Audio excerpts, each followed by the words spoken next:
দর্শক, এই মুহূর্তে আমরা যেতে চাই কারণ বাজার এলাকায়। সেখানে মালয়েশিয়া যেতে না পারা 18,000-এর বেশি কর্মীরা সেখানে সড়ক অবরোধ করেছেন এবং বিক্ষোভ করছেন। সেই খবর নিয়ে আমাদের সহকর্মী শাহিদুজ্জামান সাকিব যুক্ত হয়েছেন। সাকিব, আপনার পেছনে আমরা দেখতে পাচ্ছি যারা মালয়েশিয়া যাওয়ার কথা ছিল তাদের যে ব্যানার সেখানে আছে যে 31 মের মধ্যে মালয়েশিয়া তাদের যাওয়ার একটি হয়তো প্রক্রিয়া ছিল, কিন্তু তারপর তারা যেতে পারেননি।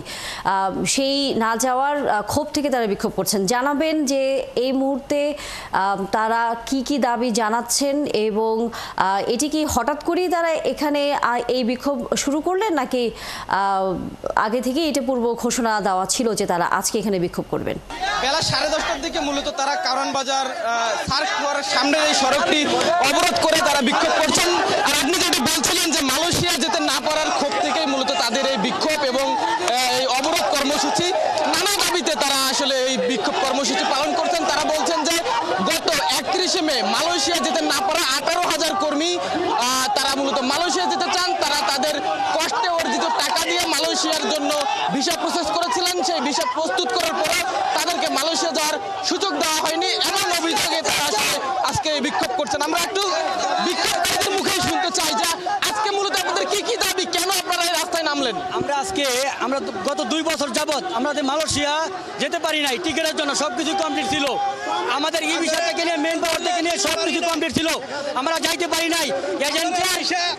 এজেন্সি আমাদেরকে সবকিছু করে দেওয়ার পরে আমরা টিকিটের জন্য যাইতে পারি নাই মালয়েশিয়া।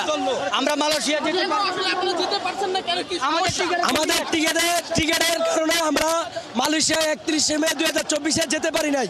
তারপরে আমাদের যারা 18,000 কর্মী আমরা যারা যেতে পারি নাই, আমাদের সরকার একটা আমাদেরকে আশা দিছিল।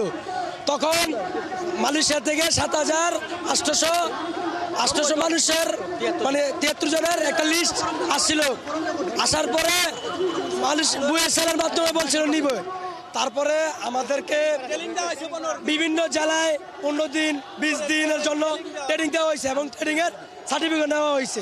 নেওয়ার পরে তারপরে আমাদেরকে বলছে যে আমাদের তাড়াতাড়ি নেওয়া হবে, কিন্তু এখন বুয়েসেল আমাদেরকে বিভিন্ন ধরনের তালবাহানা দিতেছে।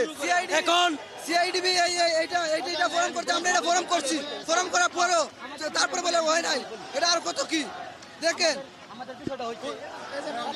শুনছিলেন আসলে বিক্ষোভকারীরা তাদের দাবিগুলোর কথা বলছিল। তারা বলছেন যে একাধিকবার সরকারের শাহিদুজ্জামান সাকিব, আপনার মাধ্যমে আমরা দেখছিলাম যারা মালয়েশিয়া যেতে পারেননি এবং সরকারের কাছ থেকে তারা এক ধরনের আশ্বাসও পেয়েছিলেন যে তাদের যাওয়ার প্রক্রিয়াটি হয়তোবা সহজ হবে, কিন্তু সেই আশ্বাসটি পূরণ না হয় তারা আজ বিক্ষোভ করছেন। আমরা ফিরবো নিশ্চয়ই আবারও বিক্ষোভের খবর জানবো। ধন্যবাদ আপনাকে এখনকার মতো।